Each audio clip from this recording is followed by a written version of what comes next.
every time we have an encounter with Jesus, what's one thing that we learn about Jesus? What's one thing we see about Jesus that we didn't see before? And just as importantly, what's one thing we learn and see about ourselves and who we can be with Jesus? And so we're not really after just kind of accumulating a bunch of head knowledge around this thing. We're really about just saying, look, again, how do we walk in a life-giving relationship with Jesus? And we do that in a life of encounters with Jesus. We just live, we're trying to live in step with him all along the way.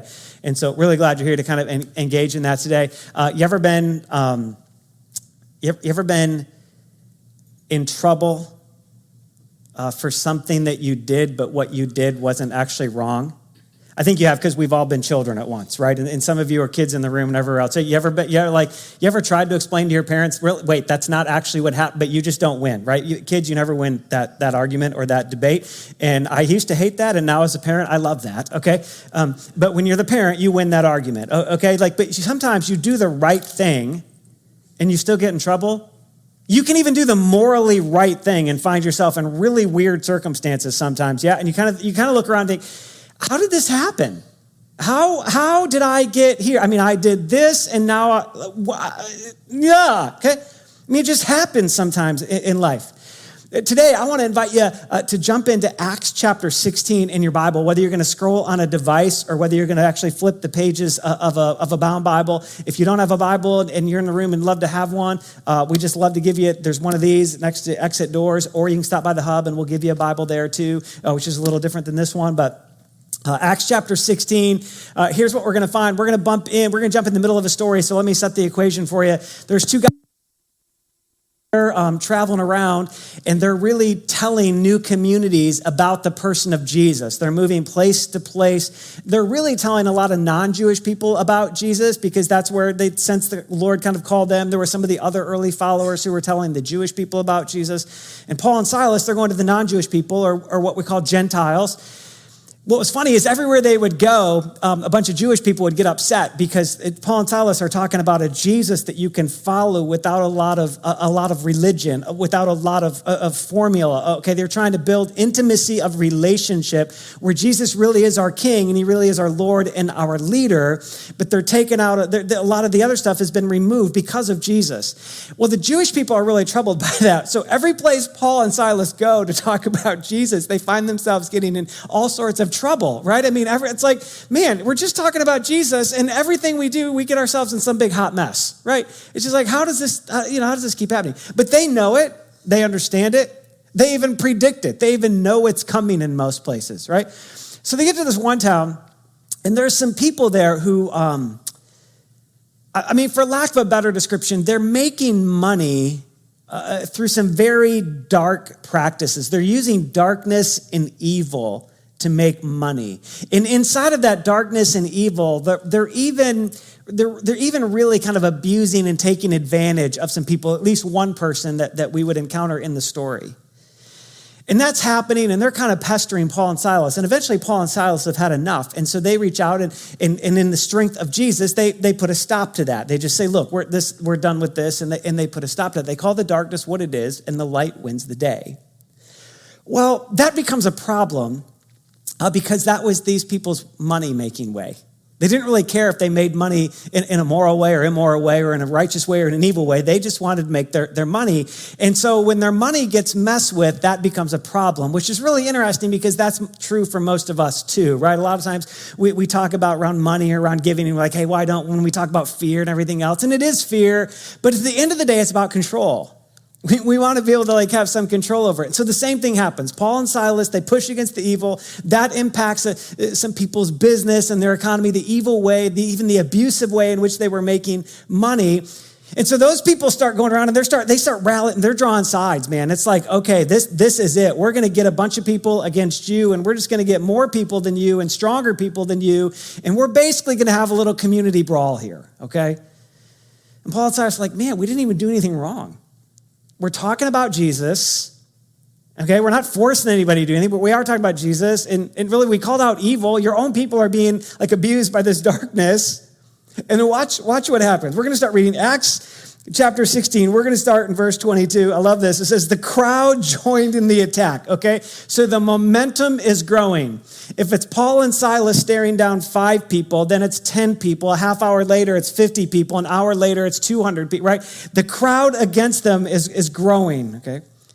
The crowd joined in the attack against Paul and Silas, and the magistrates ordered them to be stripped and beaten with rods. Because they hadn't really done anything wrong, but they had definitely pushed against a cultural norm. They had talked about Jesus. And these weren't just like token beatings to like say, okay, we tried to do something. Listen to the next line.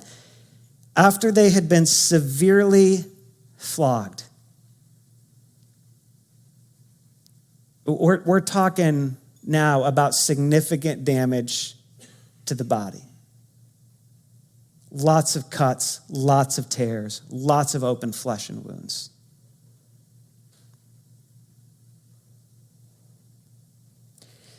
After that, they were thrown into prison, and the jailer was commanded to guard them carefully. For the jailer, like this is a make or break deal for the jailer because you're in charge of the prisoner and you've risen to this level of responsibility and you definitely don't want to fail. So he's going to take extra caution because this is his livelihood, right? This is what his job calls for. So when he received these orders in verse 24, he put them in the inner cell and fastened their feet in stocks, which really is this picture of them being placed in agonizing positions to put their feet in the stocks.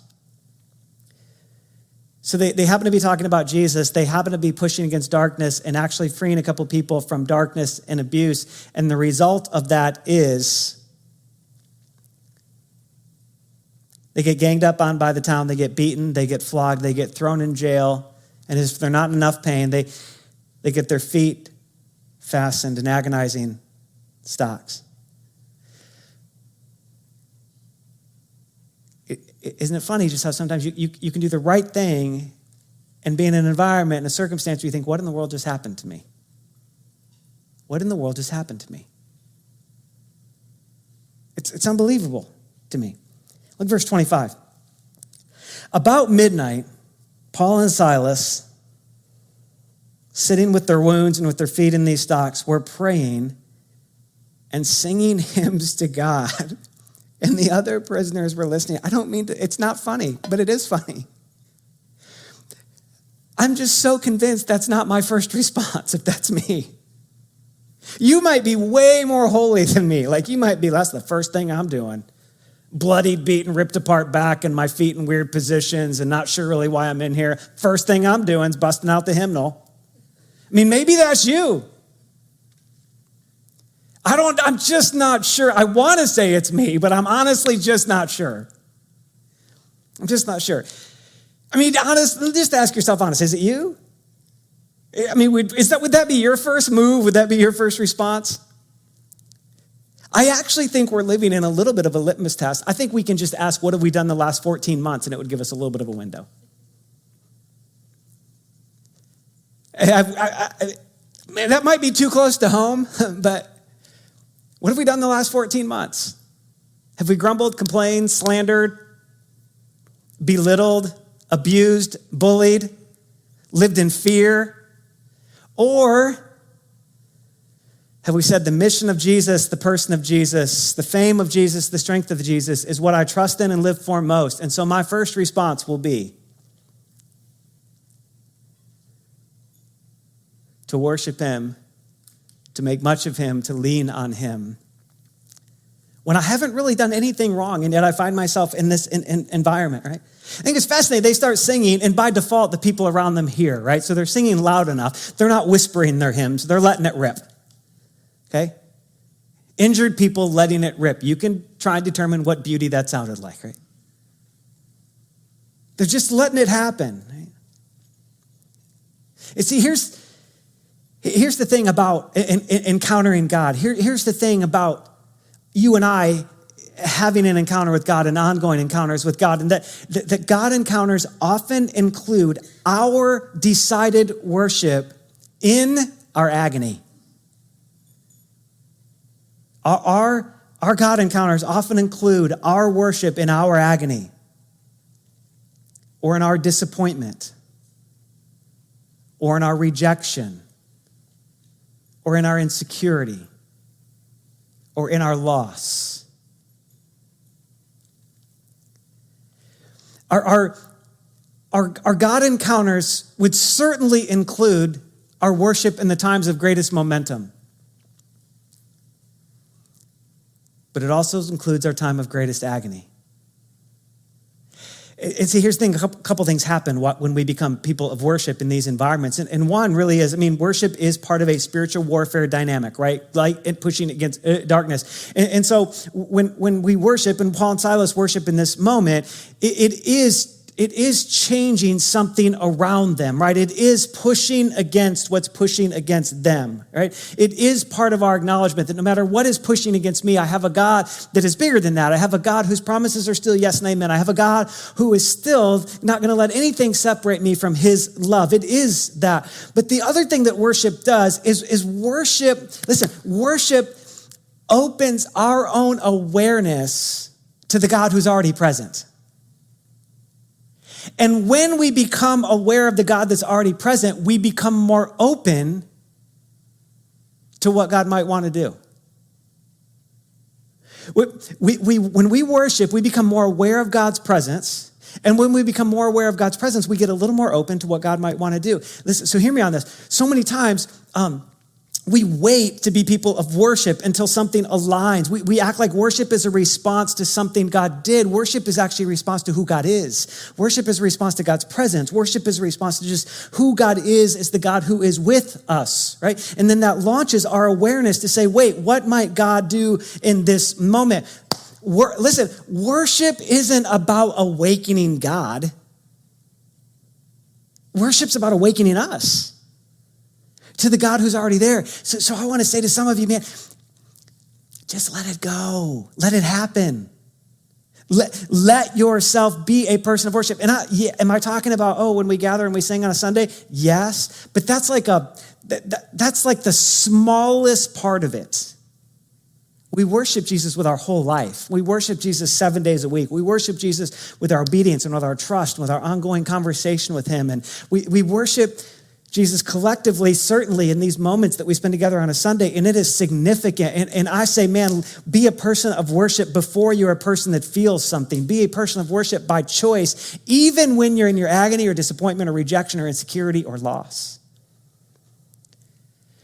Because it awakens us to the fact that God is still with us. And when we become awakened to the fact that God is still with us, we become aware or more open to what God might want to do. Our God encounters include our worship in our agony, in our frustration, in our anger.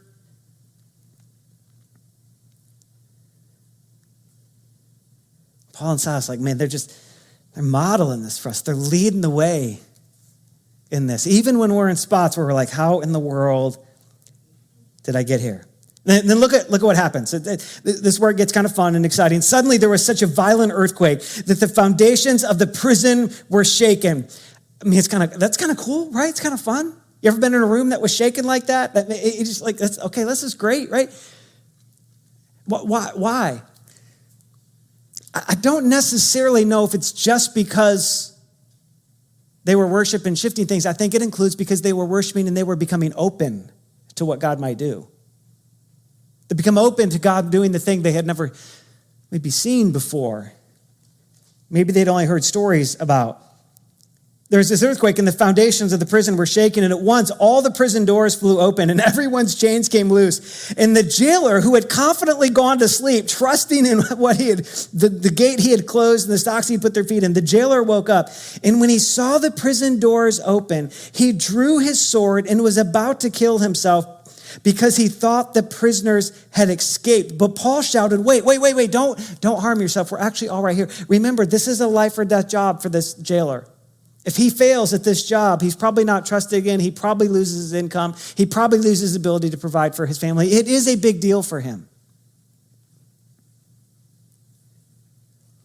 Paul says, wait, but just think about this. How cool is it that God rescues them like that. Let's give God a little credit in the moment, right? That's miraculous. That's amazing. That's like defy my natural understanding, right? I mean, come on, how many of us would just be grateful today if God would do something that would defy our understanding to get us out of what we're in? Or I mean, right? I mean, the rest of you are lying or don't know what you need, right? Yeah, I mean, we'd be great, right? I mean, how many of us just wish that God would shake the foundations of the world and kind of balance and right all the nations again? How many of you wish God would just shake something and all of a sudden everybody would get along again and people would be called, right? I mean, of course, right? I mean, who wouldn't want that? It's remarkable and amazing, and God should get all sorts of credit, and we should anticipate all sorts of those kinds of things. That's what God does. That's what God does. But you got to see something here for a second, friends. And you got to hear me. This is going to toss some of you just for a minute. Hang in. God's primary intent was not the release of those prisoners.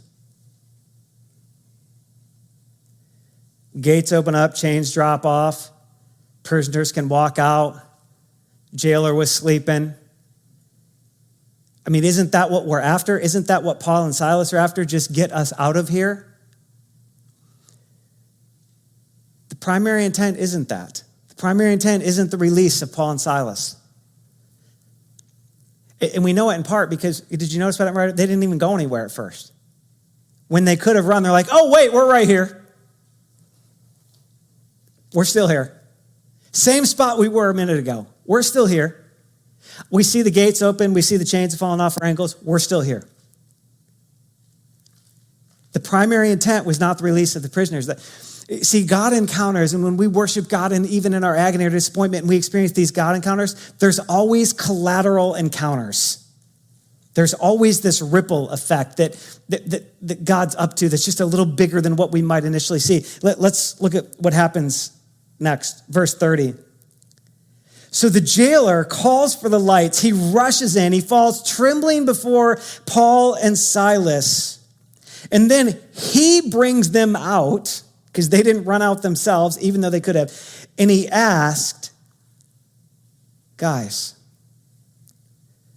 I heard, you talking about Jesus on the street. I know that's part of the reason that you're in here. I heard you singing. Even I've seen your wounds, and I was the one that put those stocks in you to make you even more uncomfortable. And yet I've heard who you're singing to and what you're singing about, and there is something different. I mean, what do I have to do to be saved? What do I have to do to really live and really come alive? You see, I was banking on this job, and the thing that I thought was most secure for me, and the thing that I thought I could do best, and the thing that I thought I could count on to be my source of strength and what would provide for me, clearly that's like in a precarious situation right now. We just had a problem at the prison. I need to live for something bigger. I want to live for something more. You guys are clearly experiencing something in the depth of your life where you're really living. How do I really live? What a great question, huh? And you might even be asking that question today, like, man, how do I really live? I've tried so many things, and it feels they can be good for a while, even sometimes for years, but then something breaks and something seems fragile again, and I can't really count on it, or I get disappointed, or that person lets me down, or I don't have the strength to overcome it on my own. How do I really live? How do I really live the way that Jesus intended me to live? How do I really live with a life that overflows even when my circumstances are crumbling? How do I really live with purpose and significance? Maybe that's the question you're asking, just like the jailer was. And the answer is the same for us as it was for the jailer. Look at how Paul and Silas respond to him. Verse 31, they just very simply say back to him, just believe. He uses a word that we often hear believe in our context. We think just believe in your head that Jesus is who he says he is. But they're using a word that describes like whole life, like entrust your whole life.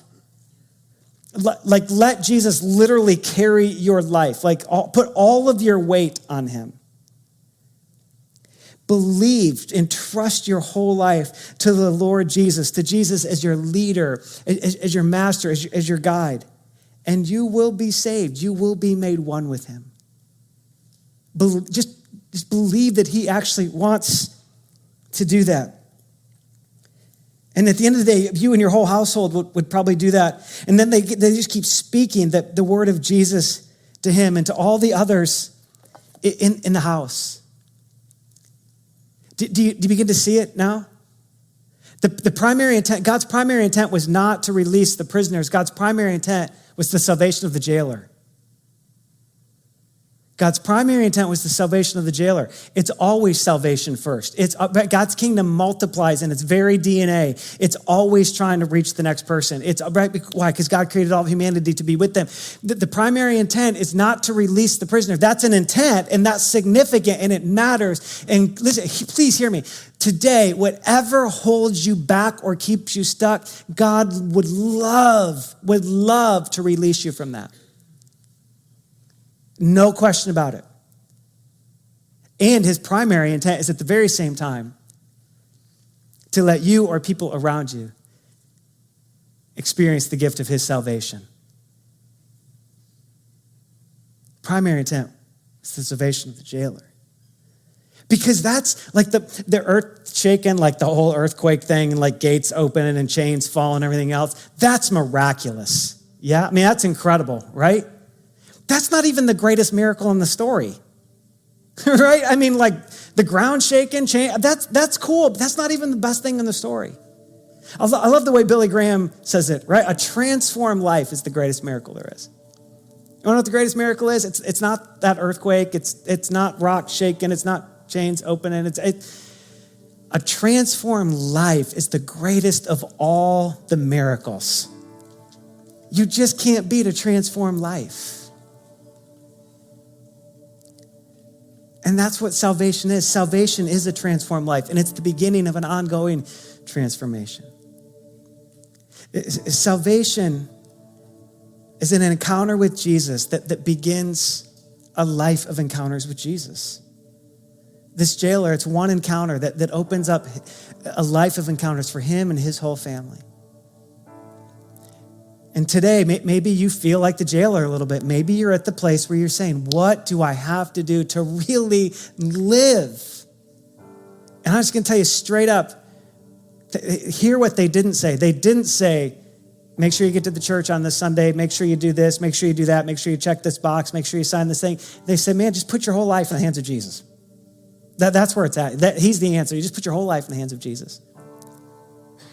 And I just want to invite you to do that today. To put your life in the hands of Jesus, to say, I want to really live, and Jesus is the way to do that. And in order to do it, I just want to lead you in the most simple prayer ever, and it's not magic. I don't have it memorized, but I just want to lead you here in the room and watching from home, or maybe you're joining from vacation, wherever it is, right? Just want to lead you in the most simple prayer that says, Jesus, here I am. I want to entrust my life. I want to really live. So you should bow your heads and close your eyes with me. Even those of you joining online, just wherever you're at, just go ahead and bow your head, close your eyes. Maybe you're by yourself. Maybe you're with 5 or 6 or 7 people. Just kind of honor yourself, Jesus, and the people around you in this moment. I just want to lead you in this very simple prayer. And again, maybe just from the very depths of your heart, you'll just let this be your prayer. Let these or words like these be the cry of your heart. I mean, just literally, it could just be something as simple as, Jesus, I want to live. And so I'm coming to you. And I place my life in your hands. I trust in your forgiveness. I trust in your grace. I trust in your strength. I trust in your love for me. So I give you my life as an expression of that trust and as my way of saying I love you back. Thanks for hearing the prayer of my heart. Thanks for letting me experience the gift of your salvation. Jesus, I thank you that you're that available to us, that you're that ready, that you're that close, and that you're that eager. Thanks for it. So grateful for it. I'm grateful that your primary intent is to get you and to get us reconciled with you. I agree with Billy Graham. That's the greatest miracle there is when our lives start changing with you. Thanks for it. Thanks for it. I just want to invite you wherever you're at, still prayerfully, just everywhere you're at, go ahead and look back up at me, online, here in the room. I want to invite every single person who has one with them or near them to grab your phone. Every single person, every one of you. I don't care how long you've followed Jesus or how resistant you are to just every single person. Or if you don't have a phone because your mom made you leave yours in the car, then just look on real close. Okay, take your phone. Every single person, take your phone. And I just want us to respond together to this, okay? And I promise there's a response for everybody, okay? Maybe today, I want to just invite you to text this number. We're going to put a number on the screen, and I want to invite you to text this number. And maybe if you just say, hey, I'm already a follower of Jesus, I want you to just text the letter A. You say, why am I doing that? Because we're all going to do it together. We're just all going to respond together. It'll make it easier on all of us if we're all responding together. So you just say, hey, A, I'm already a follower of Jesus. Just text the letter S if you say, no, today I'm surrendering my life to him for the first time. Today, I'm with the jailer. I'm going to put my trust in Jesus. Just text an S. Just text the S in. We're not going to overwhelm you. We're not going to try and sell you anything, but we would love to get some resources in your hands. We'd love to have an entry conversation to just help begin this relationship with Jesus. But maybe you just be honest enough to say, nope, and not today. And maybe when you type in, you're in your mind saying never. That's fine. I commend your honesty. I 100% celebrate your honesty. There's no judgment, no condemnation in it. We'd love it if you were bold enough to be that honest. So just text one of those to that number. And again, we're all kind of processes and responding that together. And then after today, don't ever bring your phone in here. No, I'm just kidding. I'm just kidding. The story keeps going. Let me just read you one more part of the story. It's really cool. Okay, here's what happens. Here's what happens next. Verse 33, right after they hear about Jesus and they surrender their lives to Jesus. Verse 33, at that hour of the night, the jailer took Paul and Silas and he washed their wounds. He washed their wounds. And then immediately,